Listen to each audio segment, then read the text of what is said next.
Bismillahirrahmanirrahim. Alhamdulillahi Rabbil Alamin. Qala al-Imam al-Ghazali radhiyallahu anhu. Wa nafa'na bi'ulumihi wa ja'alana minal mukhlisina bi qira'atih. Wa qala ba'du salaf, situ ya.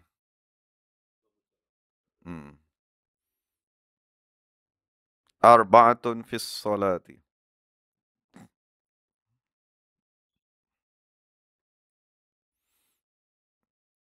Minal jafa'i.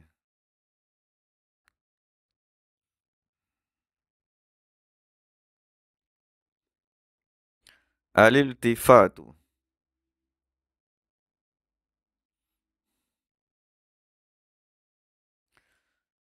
Empat. Qala telah berkata ba'du sebahagian as-salafi ulama salaf. Maknanya tabi'in, sahabat tabi'in atau tabi' tabi'in. Arba'atun, empat perkara. Fis salati, di dalam salat. Min, daripada tanda-tanda. Al-jafa'i, jauh dengan Tuhan.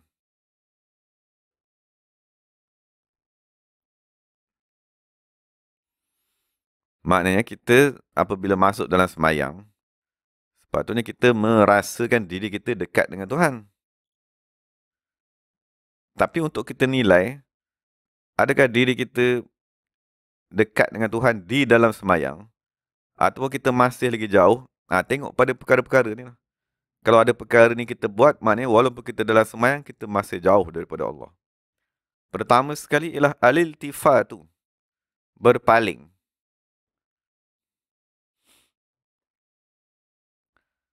Maksudnya, berpaling ni dia bahagi pada tiga keadaan.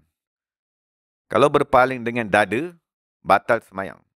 Maksudnya dia pusingkan muka dengan dada-dadanya sekali, batal semayang. Jadi iltifat yang dia masukkan sini ni bukannya dengan dada tu, sebab itu batal semayang terus. Yang dimasukkan sini berpaling dengan kepala. Pusing kepala ke kiri, pusing kepala ke kanan, tengok benda tu, tengok benda ni. Benda ni di awal dulu dia orang buat. Tapi apabila kita dah mula zaman demi zaman, dia dah diajar jangan berpaling. Jadi manusia dah tak buat lagi lah. Maksudnya kesilapan tu dah makin pupus. Dah tak dibuat lagi dah kesilapan tu. Tapi kalau ada juga dibuat, itu maknanya al-jafa. Kan? Orang tu jauh daripada Tuhan. Dan ada satu lagi keadaan ketiga ialah memerhatikan dengan mata sahaja. Menjeling. Kalau tengah semain dia jeling sana, dia jeling sini, itu tak apa. Itu tidak dimakruhkan lah. Maksudnya yang dikata jafa di sini ialah berpaling dengan kepala. Maksudnya Sayyidina Aisyah radhiyallahu anha, dia tanya Rasulullah tentang berpaling dengan kepala di dalam sembahyang ni. Maka Nabi kata itu ialah syaitan mengganggu. Syaitan dia cuba menarik khusyuk seseorang yang sedang berada di dalam sembahyang. Jadi kena berhati-hatilah, elakkan. Dan dalam hadis riwayat Abi Daud dan Nasa'i, daripada Sayyidina Abi Zar, dia kata, La yazalullahu muqbilan 'alal 'abdi fi salatihi ma lam yaltafit. Allah sentiasa menghadap kepada seseorang selagi mana dia tak memaling-malingkan kepalanya. Fa idzal tafata insarafa anhu. Apabila dia berpalingkan kepalanya, Allah pun pergi. Jadi disebabkan hadis ni, Imam Mutawalli kata berpaling haram. Dan Imam Azra'i kata pendapat yang dipilih sekiranya dia sengaja berpaling-paling kepala tadi, hukumnya haram. Bahkan batal sembahyang terus sekiranya dia bermain-main. Itu hukum beberapa pendapat dalam mazhab sendiri. Dalam mazhab Syafi'i sendiri mengatakan berpaling tu sengaja-sengaja tu haram. Sebab dia menafikan tujuan sembahyang. Kita sembahyang ni nak menghadap kepada Allah Subhanahu Wa Taala, dia pergi paling-paling, maksudnya salah hadap. Itu dikata 4 perkara yang menunjukkan seorang tadi jauh daripada Tuhan. Yang kedua, wa mashul wajhi, dan menyapu mukanya. Dia menyapu muka ni pun kita dah jarang buat. Jarang buat tu sebab apa? Sebab kita dah tak sembahyang lagi di atas tanah. Dia asas semayang ni atas tanah. Kalau kita semayang di atas tanah, memanglah tanah akan melekat di dahi. Bila kita sujud tadi, bila kita bangun, akan ada tanah yang melekat di dahi. Jadi jangan sapu. Sapu tu nanti bila dah lepas salam ni. Assalamualaikum warahmatullahi wabarakatuh. Assalamualaikum warahmatullahi wabarakatuh. Sebab tu dia suruh sapu muka. Selepas salam, sebab ada tanah. Jadi dah habis salam, baru sapu lah. Jangan tengah-tengah semayang tu sapu. Kan rakaat kedua, sapu lagi. Rakaat ketiga, sapu lagi. Dah jadi, dia sibuk dengan tanah tu pula. Yang ketiga pula. Wataswiyatul hasa. Meratakan anak-anak batu. Ini pun memang tak berlaku dah zaman kita. Sebab apa? Sebab hari ni kita semayang semuanya di atas kapet. Di atas sejadah. Mana ada orang nak semayang di atas batu? Semayang di atas tanah. Ada batu-batu kecil. Dia tengah nak sujud tadi, dia tepi-tepi batu. Dia tolak batu. Itu yang dia kata tak boleh tu. Maksudnya semayang di atas tu tak apa. Yang keempat. Wa antus salliya. Kamu semayang. Bitariqin. Bitariqi. Di jalan. Man bagi seseorang. Yang murru yang akan melintas. Baina yadaika di hadapan kamu. Ni pun satu lagi lah. Kita dah tahu tempat tu tempat orang lalu lalang. Dia nak pergi juga semayang dekat situ. Tu pun nak kena dielakkan. Itu 4 perkara yang menunjukkan seseorang tadi jauh daripada Allah di dalam semayangnya.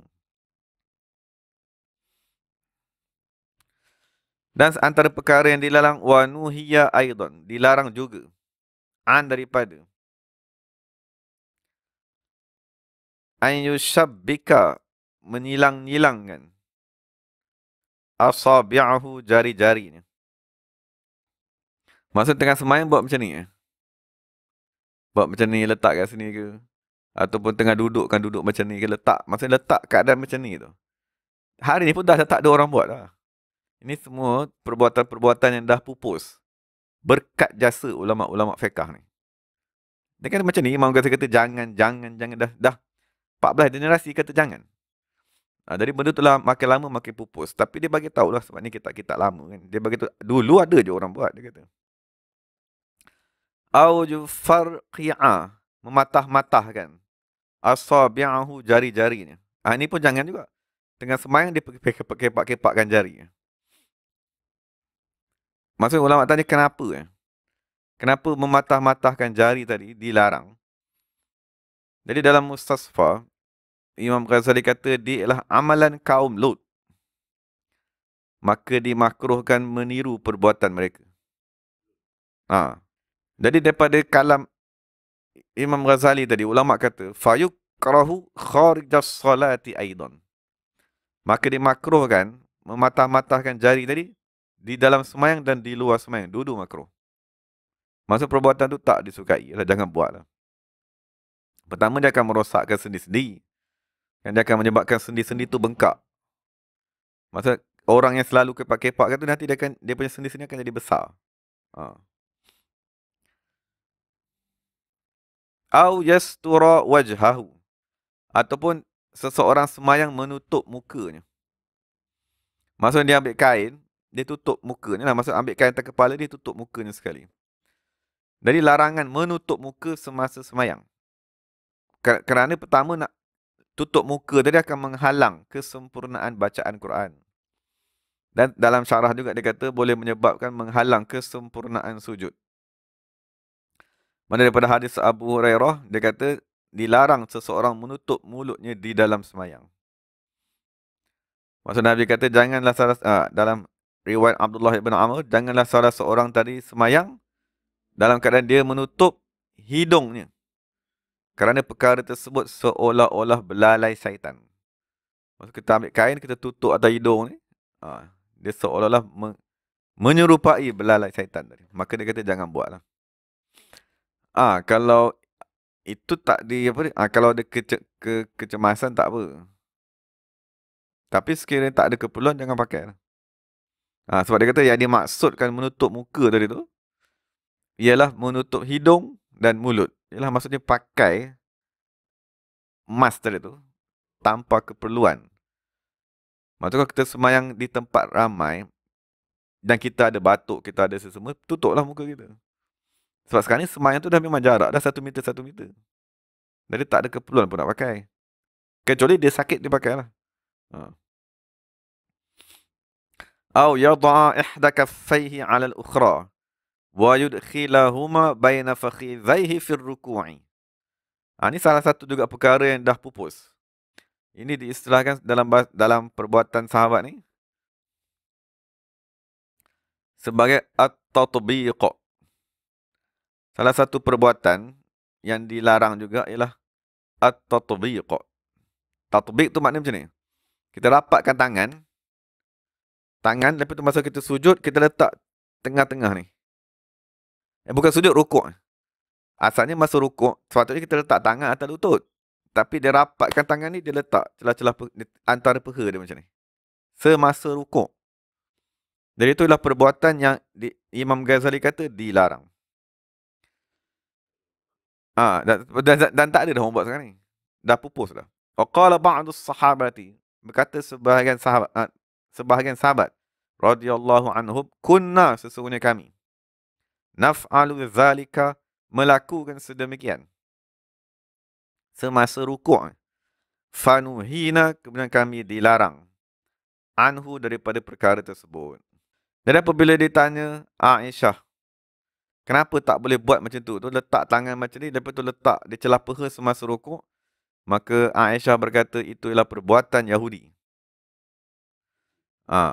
Dan Nabi SAW, di peringkat awal, Nabi suka meniru ahli kitab. Pada perkara perincian-perincian yang belum yang diajarkan kepada Nabi, Nabi kata tak apalah, kita tirulah ahli kitab. Sebab dia orang memang dah ada kitab sebelum kita, Taurat, Injil dan seumpamanya. Kemudian di akhir hayat Nabi, Nabi arahkan supaya tidak meniru perbuatan ahli kitab. Jadi apa saja bentuk ibadat yang dibuat oleh ahli kitab, Nabi kata jangan buat. Maksudnya Nabi pernah buat sekali. Macam rukuk macam tu lah. Dari sebab tu dia kata, setengah sahabat seperti Ibnu Mas'ud, mereka kekal buat sedemikian. Dan apabila ulama kaji, kenapa pula setengah sahabat ni buat? Jadi mereka kata, nasakh tadi tu tidak sampai. Maksudnya, mula Nabi buat, lepas tu Nabi larang. Larangan Nabi tu tak sampai kepada dia orang. Maksud, ada benda-benda yang tak sempat sampai kepada mereka. Sebab dia kata salah seorang anak murid kepada Ibnu Mas'ud, dia kata satu ketika dia datang ke Madinah. Dan dia tanya orang Madinah, maksudnya dia daripada Kufah. Dia datang ke Madinah, dia tanya, boleh tak buat macam ni lagi dalam semayang? Maka ahli Madinah kata perkara tersebut telah dinasahkan. Jadi itulah perkembangan ilmu tadi. Maksudnya apabila sahabat-sahabat tadi hijrah, ada benda-benda yang tak sampai kepada mereka dan mereka kekal meneruskan. Sebab tu ulama datang balik macam Imam Syafi'i, dia kaji balik. Ini perbuatan ni dah dibatalkan ke, perbuatan ni masih kekal ke? Lepas tu sampai kepada kita, Imam Ghazali kata, perkara tadi dah dilarang, jangan buatlah. Dan alhamdulillah sampai hari ni pun tak ada orang buat, dah tak ada orang tahu pun. Seterusnya, wa yukrahu aidan, dimakruhkan juga. Ayyamfukha fil ard, meniup fil ard, pada tanah. Inda sujud, ketika nak sujud. Ini pun zaman kita pun dah tak berlaku. Banyak tak berlaku ni sebab tak sujud atas tanah lagi. Sebab kita dah sujud atas kapet, tempat yang bersih seumpama. Dan perkara tersebut sebenarnya tak bagus pun. Dia yang paling elok ni mesti semayang di atas tanah juga. Sekurang-kurangnya ataupun ada simen ataupun batu marmar tadi yang bersentuh dengan tanah. Tak apa juga. Tapi kalau kita semayang atas kapet apa semua ni, dia kurang kemanfaatannya. Jadi apabila seorang tidak semayang di atas tanah, maka dimakruhkan dia tiup tempat sujud tadi, litanzif, untuk membersihkannya.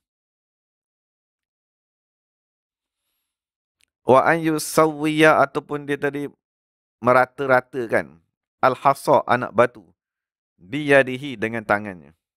Ini dah bincang tadi lah. Fa innaha, kerana sesungguhnya perkara tersebut, af'alun, perbuatan-perbuatan, mustaghna, yang tidak diperlukan, anha, kepadanya.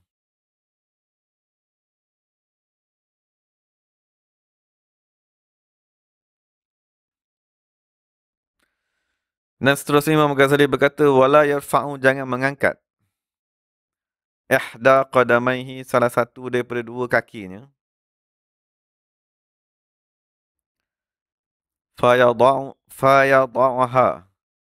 fayada'aha, lalu dia meletakkan salah satu daripada kakinya ala fakhizihi, di atas peha.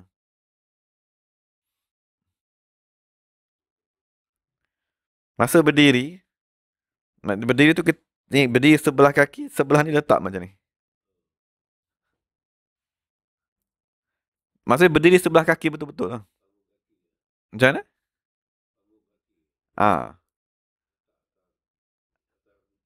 Ah, lipatkan, berdiri betul-betul atas sebelah kaki lagi lipatkan. Ini pun dah tak ada orang buat dah, tapi kalau buat boleh je, maksudnya tak batal sembahyang pun. Wala yastanidu, dan jangan bersandar. Fi qiyamihi, pada berdirinya. Ila ha'itin, kepada dinding.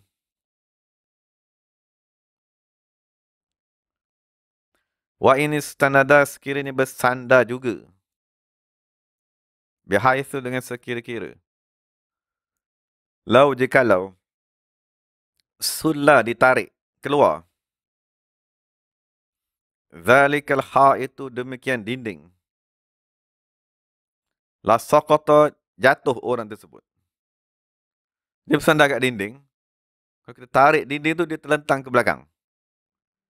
Kalau macam tu, fal azhar, maka pendapat yang paling zahir, butlanu, terbatal lah solatihi, solatnya. Wallahu ta'ala a'lam. Dan itu habislah beberapa perkara yang Imam Ghazali letak di bawah tajuk Al-Manhiyat, perkara-perkara yang dilarang di dalam sembahyang. Maksud kebanyakannya ialah perkara-perkara yang makruh. Tak ke perkara yang membatalkan sembahyang itu, makna larang juga. Tapi ini perkara-perkara makruh yang alhamdulillah sampai hari ini dah kebanyakannya pupus. Tak ada dah orang buat. Itulah jasa ulama-ulama fiqh radhiyallahu anhum menjaga ibadat. Sebab kalau tidak, dulu ada je orang buat ni. Kan benda-benda kita bincang ni sikit. Tapi dah berzaman dipupuskan. Jadi apabila dah selesai macam mana? Yalah, dia maksudnya dia bila kita garu tu menunjukkan fokus kita dah lari. Kita punya fokus patutnya pada hati. Allah, Allah, Allah. Lepas tu berfokus kepada bacaan-bacaan. Bila kita garu tu, fokus sini dah hilang, dia pergi ke sini, tempat garu tadi. Kecuali kalau kita boleh gerakkan tangan dalam keadaan akal dan ni jalan juga. Kalau boleh kekalkan tu tak apalah. Jalan je lah. Lepas tu dia kalau dah lama tak apa. Maksud kita dah berlatih khusyuk tu kan. Kalau bergerak pun tak apa. Sebab tu Nabi SAW sembahyang dukung cucu dia.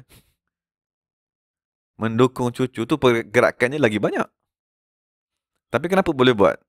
Sebab pergerakan anggota tadi tu tidak melalaikan. Bolehlah buat. Alhamdulillah, boleh. Macam dia wuduk yang dia ajar dalam kitab tidak menggunakan paip air tu. Wuduk yang sebenar ialah kita ambil air dalam jug. Kita tuang sikit. Cuba amalkan itulah.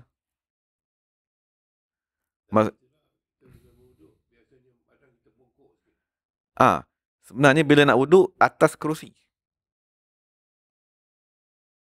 Macam kita duduk sekarang ni. Ambil air, tuang sikit, sapu muka. Kita duduk betul-betul lah. Kalau ada kursi kecil tu, duduk atas kursi kecil. Maksudnya berwuduk dengan paip tadi hampir-hampir makruh. Sebab dia membazir yang banyak sangat. Dia membazir sebab kita bila kita wuduk, kita nak gosok-gosok ni lama. Nak kumur-kumur tu lama. Air tu keluar je. Makruh. Membazir. Kalau kita gunakan jug, bila kita dah siram, kita tengah gosok ke, kita tengah tekan-tekan ke, air tak ada tuang pun. Pertama dia timbul masalah tu lah. Bongkok yang lama dia tu sebenarnya tak bagus. Jadi sebenarnya ambil wuduk ni duduk betul-betul. Tapi tetap menggunakan pipe tetap betul juga. Ha. Ya, sebab tu zaman dia masjid yang betul dia mesti ada kolah. Dia sebenarnya tak menggunakan air yang banyak. Sebab syarat ni ialah 2-3 titik je. Kalau kita letak air tu ada 2-3 titik sah dah. Nah, sebenarnya kalau kita duduk pun kalau kita letak tuala kat bawah tu dah boleh ambil wuduk dah. Tak ada banjir pun sebenarnya. Dan kita nak gunakan tu pertama masa ketika air tak ada lah. Kedua ataupun kita pergi ke negara sejuk. Bila kita pergi negara sejuk dia tak ada nak ambil wuduk macam kita ambil kat Malaysia ni, sejuk. Ha. Jadi dikurangkan penggunaan air tadi. Kalau air tadi tu banyak keluar daripada kain tu bolehlah sampai dia menitik. Boleh. Tapi takut air ni dah kurang. Kalau air ni sikit sangat tak boleh.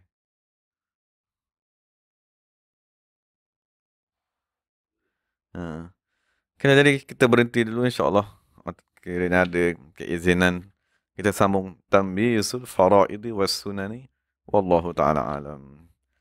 Kita akan majlis baca tasbih kafarah salawat dan surah subhanakallahumma wa bihamdika.